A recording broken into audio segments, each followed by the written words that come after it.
এখানে কারেকশনের সুযোগ দেওয়া হলেও আমাকে এখানে কিন্তু কারেকশনের কোনো সুযোগ দেওয়া হয়নি।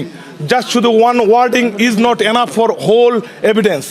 তো এখানে আমাকে উনি প্রথমেই বলল, তো আমি মনে করি this is not the free speech.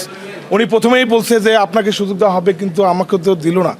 তো আমি মনে করি উনি হয়তো ওনার গাইডলাইন ফলো আমাদের এখানে যে টাইপিং করছে উনি আমাদের বাংলা, আমার এখানে রেসিডেন্ট কার্ডটা আছে, এটা হওয়া উচিত ছিল রেসিডেন্ট যুক্তরাজ্য। উনি যুক্তরাজ্য শুধু লেখছে, রেসিডেন্ট কথাটা লেখে নেই।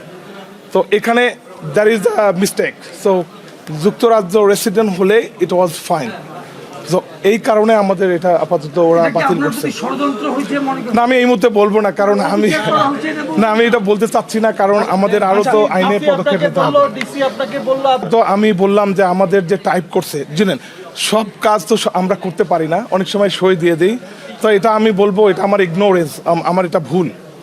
আর আমি আপিলে যাব এবং আমার বিশ্বাস আপিল থেকে এটা চলে আসবে ইনশাআল্লাহ। আপনারা এগুলা নর্মাল জিনিস, একদম নর্মাল, এবং ওরা ইচ্ছা করলে এখান থেকে আমাকে অ্যাকসেপ্ট করতে পারতো, but it was something else. I was thinking.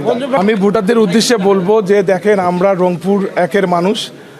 আমি দীর্ঘদিন বিদেশ ছিলাম, এখানে বাংলা লেখাটা আমার একটু সমস্যা ছিল। আপনারা হতাশ হবেন না, আমরা হাইকোর্ট থেকে ইনশাআল্লাহ এটা রায় নিয়ে আসবো এবং আমাদের মনোনয়ন বৈধ হবে ইনশাআল্লাহ। এটা ছোট একটা ব্যাপার। আপনার আমার যারা শুভাকাঙ্ক্ষী, ভালোবাসার মানুষ, সাংবাদিক এবং সমস্ত মানুষকে বলবো, আপনারা শুধু সময়ের জন্য অপেক্ষা করেন। Thank you.